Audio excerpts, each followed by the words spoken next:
আবার ট্রোলড হতে হলো অভিনেত্রী শ্রাবন্তী চট্টোপাধ্যায়কে। কিন্তু কেন? চলুন সেটাই আজ জেনে নেব এই ভিডিওর মাধ্যমে। শ্রাবন্তী চট্টোপাধ্যায় বরাবরই তাকে নিয়ে কাটাছেড়া করছে নিন্দুকদের একটা বড় দল। অভিনেত্রীর ব্যক্তি জীবন এখন হয়ে উঠেছে নেটিজেনদের কাছে মুখরোচক বিষয়। বরাবরই তাকে কাঠগড়ায় দাঁড়াতে বাধ্য করা হয়েছে। এবার একটা সামান্য ভিডিও পোস্ট করেই বিপাকে ফেলার চেষ্টা করা হয়েছে এই অভিনেত্রীকে। কিন্তু এই ভিডিওর মধ্যে এমন কিছুই দেখা যায়নি যা নিয়ে তাকে ট্রোল করা যায়। হলুদ রঙের সেমিফর্মাল একটি শার্ট এবং কালো ট্রাইজার্স পরে শ্রাবন্তী নাচছিলেন সবুজে মোড়া মাঠে।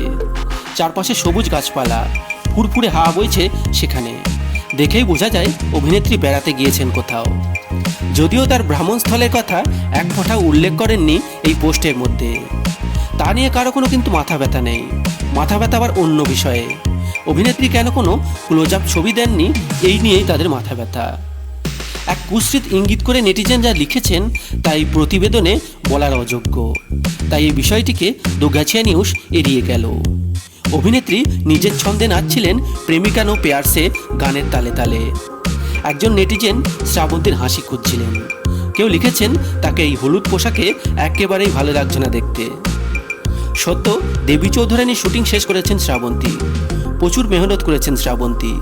সেই ছবির পরিচালক শুভ্রজিৎ মিশ্রের সঙ্গে নাকি প্রেম করছেন শ্রাবন্তী। এই খবরও রটে গিয়েছিল। বেঙ্গালুরুতে আয়োজিত চলচ্চিত্র উৎসবে একসঙ্গে গিয়েছিলেন শ্রাবন্তী আর শুভ্রজিৎ। ফ্লাইটে সময় কাটানো থেকে শুরু করে বেঙ্গালুরুতে অনেকটা সময় তারা কাটিয়েছেন একসঙ্গে।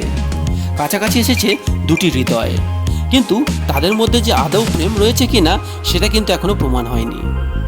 যাই হোক বন্ধুরা, অভিনেত্রী হিসেবে শ্রাবন্তী চট্টোপাধ্যায়ের অভিনয় আপনার কেমন লাগে? অবশ্যই আপনার ব্যক্তিগত মতামত কমেন্ট বক্সে কমেন্ট করে জানাবেন। এবং এরকম দরকারি এন্টারটেনমেন্ট নিউজ সবার আগে পাওয়ার জন্য আমাদের চ্যানেলটি সাবস্ক্রাইব করে আমাদের সঙ্গে যুক্ত থাকবেন। ধন্যবাদ।